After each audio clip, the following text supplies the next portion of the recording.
There's a lot of misconceptions about what financial independence is, how much money you actually need, whether it's even possible for most people. So today I'm going to share my thoughts on the whole financial independence movement.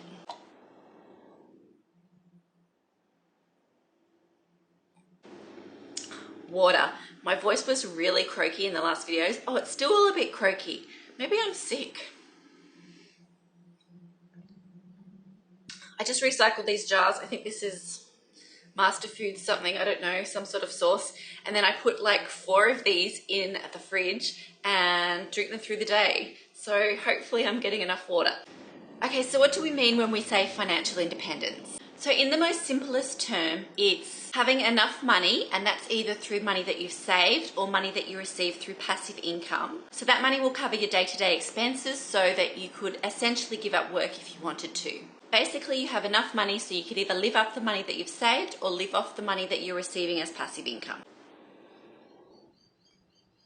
Now, there isn't a magic number here. It's not $1 million, although it could be. It's not $500,000, but again, it could be. It depends. It depends on how much it costs you to live your lifestyle. So if you have an extravagant, rich, expensive lifestyle, obviously the money that you need is going to be a lot more than someone who lives simply, maybe someone who's quite minimalist, and someone who doesn't spend a lot of money. They're going to take a lot less money to be able to become financially independent. Of course, it makes sense that the more simply you can live, the easier it will be to become financially independent.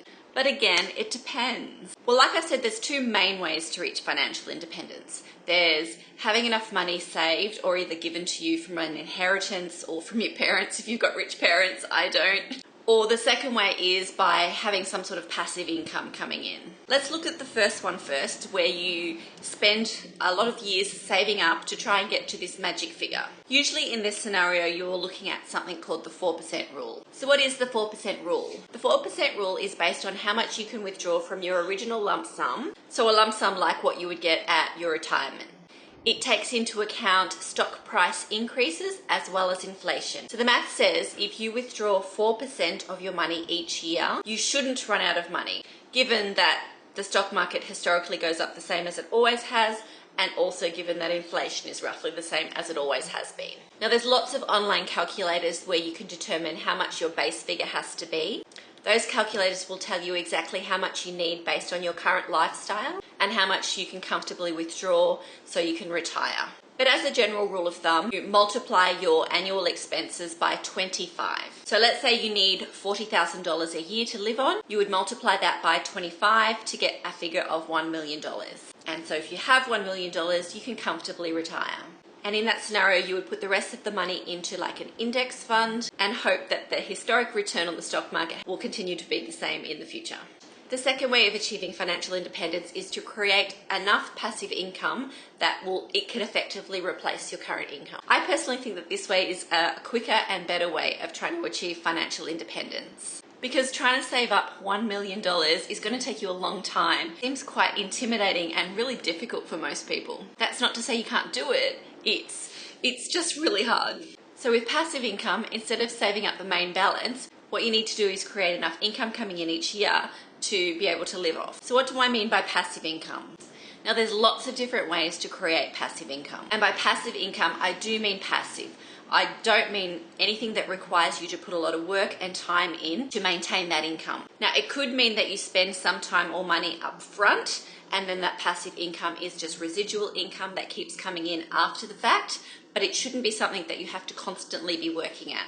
So passive income could be a book that you wrote or a song that you produced that goes on to earn you royalties year after year. It could be a digital product like a course or some sort of other digital product that you create once and just keep selling over and over again. It could be a website where you continually earn advertising revenue or affiliate income. Or it could be my favorite way of passive income, which is investing. Now, just a side note here, I just do want to point out that some things like books or digital courses don't earn money forever. So they're not really a reliable way of passive income in the long term. Even something like YouTube, where you can earn advertising money, if you've got a lot of subscribers, you can earn good money.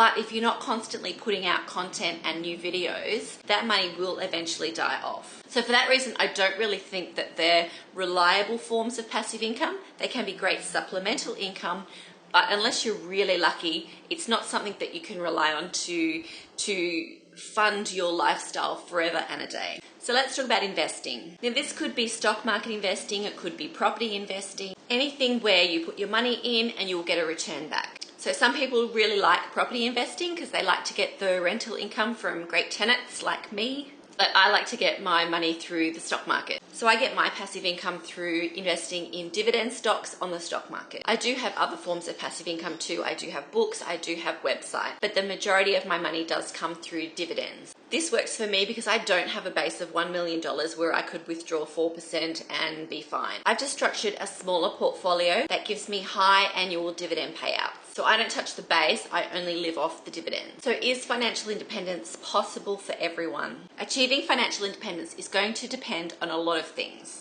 Firstly, where you're starting from. If you're young, if you're in the workforce, if you've got good job potential, you have a much stronger chance than say someone who's a lot older, whose income is a lot lower. So having time and money on your side is a big factor. It's also going to depend where you live. There are places in this world, even within this country, whether you're there by choice or by circumstance, that's going to make trying to build assets a lot more difficult and sometimes maybe even impossible. The world is unbalanced and unfair sometimes, and it sucks. But if that doesn't apply to you and you do want to give financial independence a red hot go, this is the steps that you'll need to take. Step 1 is that you have to start living below your means. Get your expenses down lower than your income, and if you have any credit card debt or loans, pay them off. Get rid of them as fast as you can. Step 2, with the extra money that you have, now you want to start building up your assets. Income producing assets is where you want to put your focus. So anything that gives you a good return for your money, but not gambling. No. So investment property, shares,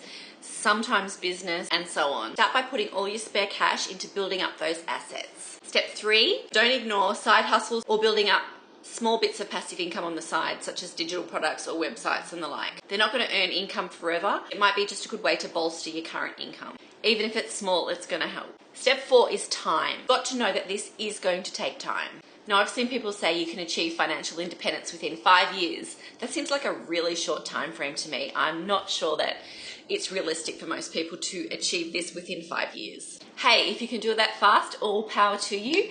I couldn't. It took me roughly 3 times that. Plus I had a little luck on my side as well. Step 5, protect your assets. That means getting insurance on any property that you have that you're renting out or commercial property, and also securing any financial information that you have. This also means being savvy around your friends, family, anyone that might have access to your finances. You just never know who's not going to have your financial interests at heart. Now, if you're doing this as a couple, make sure that both parties know exactly what's going on. Don't leave it up just to one person. You want to both have input. I've seen too many situations where one partner has made a bad financial decision and the other person has been blindsided by it. So don't do that. Make all your financial decisions together and make sure everything is in both names. I know you love your partner, but be smart too. That's it. Live below your means, build up your income producing assets, and you'll be on your way to financial independence. Good luck, and I'll see you in the next video. Bye.